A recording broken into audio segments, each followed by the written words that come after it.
I'm a senior neuroscience major. I am going to continue on doing neuroscience, and I also ride a 6-foot tall bicycle.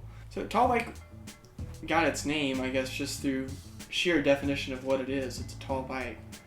I guess other people have tried calling it different things like big bike, but big bike just sounded so contrived. It's tall bike. It just is tall bike, and I guess its name was one of those rare instances in life where it's readily apparent, understandable, and attainable. I didn't get tall bike, I inherited tall bike. And by inherited, it was passed on to me whenever I took over the house that we're in right now, from a previous guy named Sam Panter. I guess that really is kind of the story of like me being introduced to the kind of community of people that would hang out at this house. So aside from the bicycles, there have been a lot of creative people who've been associated with the house, and the way I got brought into it was a guy named Andrew Hewlett invited me to a concert that was happening in the backyard, and his band Lamelda was playing a few years ago, and I didn't know anybody, no one, and I was like, well, I'm gonna go, but to make sure I still have something fun to do, I'm gonna bring a journal with me. And so what I actually did was I like live journaled, taking like bullet points of like, it's this time and this is what's happening around me. At the end of the night, I wrote like 2:30 a.m. and then I had a bunch of people's emails and phone numbers, all people who went on to become some of my best friends. Whenever that group, I guess, kind of picked my roommates and I to be the next people who were going to take over the house, one of the things that came with it was the tall bike. It had always kind of been like the house bicycle. Everyone who's I guess kind of been here at the house has been really into bikes.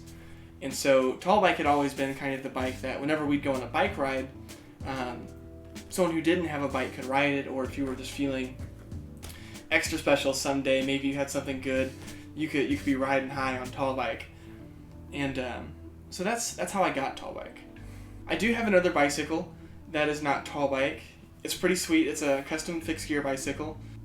I guess the reason why I've been riding tall bike more so than that one is there's a part of a bike called a bottom bracket, and that part has become stripped. And so rather than spend the money to buy a new one, I'm moving to New Zealand in a few weeks, and so I figured, well, it's probably easier just to ride the tall bike and just not worry about it.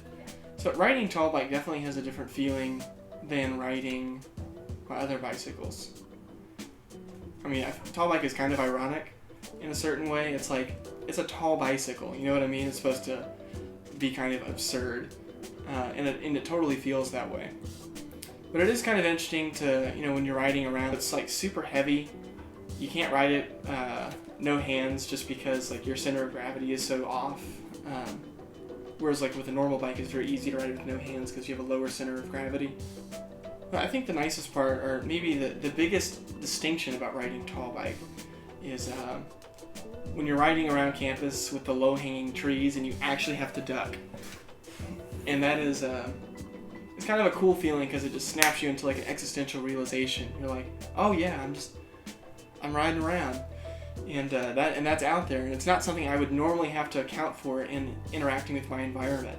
So riding tall bike really changes how it is that you perceive and how it is that you interact with your environment. And I really like that. The only way that you're going to stop moving is if you change your trajectory of motion from going straight to something curved. And then when it's time to get off, you have to jump. Getting on it's a little bit easier. It's kind of like you gotta get a little bit of a moving start. What you do is you put your left foot on the little crossbar and you just kind of swing it over like you're getting on a horse. The day that I learned how to do it was, I think we were going kayaking or something like that, and so we all biked down there. And at first I'd been a wimp about it, and I'd started from like standing on a table and getting on that way.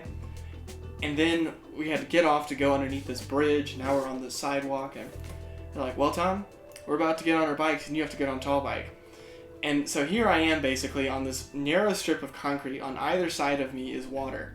And if I didn't get on right, swoosh, and tall bike and I would have gone into the water. So it was kind of like a do or die. And I guess it worked out. It was, tall bike for all intents and purposes is actually pretty easy to get on, pretty easy to ride, and it's been a really enjoyable experience. Throughout the house, there's all sorts of like little knickknacks and pieces of bicycles to where, as people would build their own bike, they would maybe take, salvage something from an old one, or maybe we would call it cannibalizing bikes, where you just pull all the parts off one, put it onto yours, and just leave the frame. And I guess a lot of wheels, frames, random gears, all sorts of crazy stuff like it's just kind of accumulated in here. So it's kind of cool to, as you walk around, to kind of be immersed in kind of this communal feel of a shared love of bicycles. My future plans take me to the University of Otago in Dunedin, New Zealand, where I will be continuing neuroscience at the PhD level, doing neuroelectrophysiological development of something called neural synchrony in schizophrenic and healthy models. I feel good about leaving Tallbike with the next person to take the house. I feel like it's part of, I guess, maybe the identity of this group of people, and I think it's exciting to know that it's going to stay a part of that. So I feel like I've had my time with it, and I think I feel good about passing it on.